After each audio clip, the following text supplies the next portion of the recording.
If you enjoy staying at home, this society has taught you to feel ashamed of that.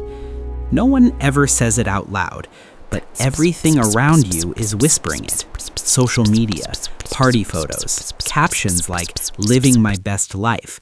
And then in real life comes the question that sounds harmless. Why don't you go out and actually live?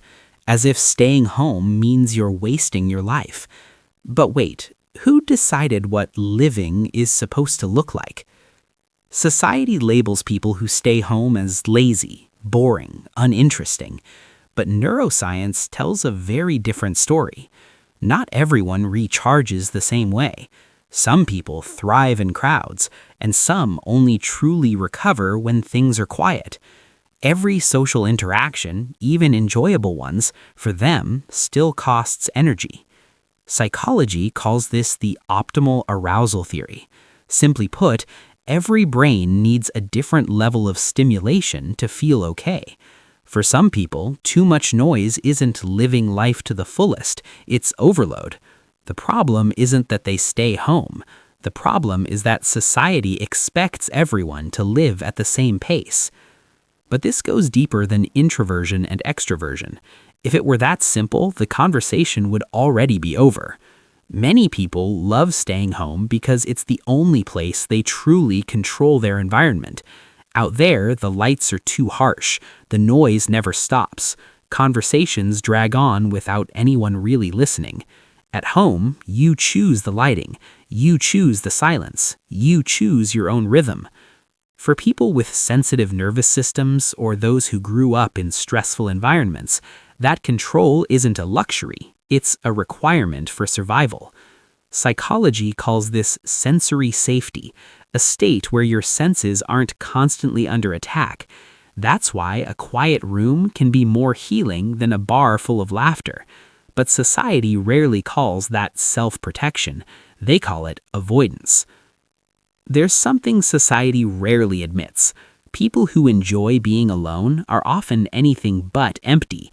In fact, their inner world is usually very loud, just in a different way.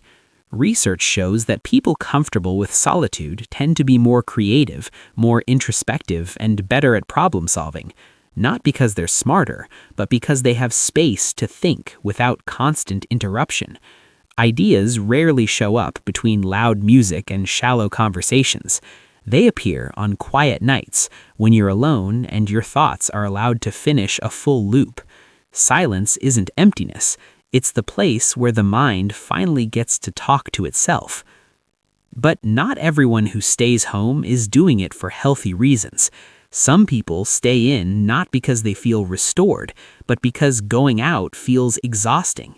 Social anxiety, unhealed experiences, or a quiet, persistent fatigue that whispers every day, "What's the point?" When that happens, home stops being just a refuge, it slowly becomes a cage. Psychology distinguishes between self-care and avoidance. One is caring for yourself, the other is avoiding life. And the line between them is thinner than most people realize.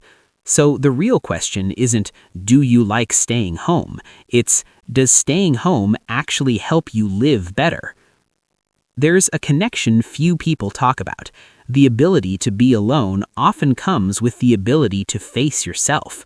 When there's no noise to distract you, no one to please, you're forced to listen to thoughts you usually avoid. For many people, silence feels frightening, not because it's empty, but because it says too much. But people who are comfortable staying home don't run from silence. They use it. They observe their thoughts. They talk to themselves. They learn what drains them and what actually nourishes them. In a world that constantly demands talking, performing, showing up, the ability to remain still becomes a rare kind of strength. Modern culture is very good at slogans. Live your best life. Go out and make memories. You're young, don't waste it. But rarely does anyone ask, live for whom? For many people, constant social activity isn't experience. It's a way to escape inner emptiness. Not every memory has value, and not every quiet moment is wasted. A peaceful evening, a thought taken all the way through, A moment where you understand yourself a little better can be worth more than hundreds of photos posted online. PHILOSYX isn't against going out. We're only against turning noise into the measure of a meaningful life. If you've ever felt out of sync with the world, like everyone is running while you're standing still, maybe you're not broken. Maybe the world is just too loud. Not everyone needs constant stimulation to live well. Not everyone needs to be visible to exist. Some people live more deeply in stillness, and that doesn't make them less valuable. You're not broken. You're just not built for all this noise. PHILOSYX isn't telling you to stay home or to go out. We're only asking one thing. Does what you're choosing actually help you live better? Because a meaningful life isn't measured by how often you appear, but by how deeply you're present with yourself.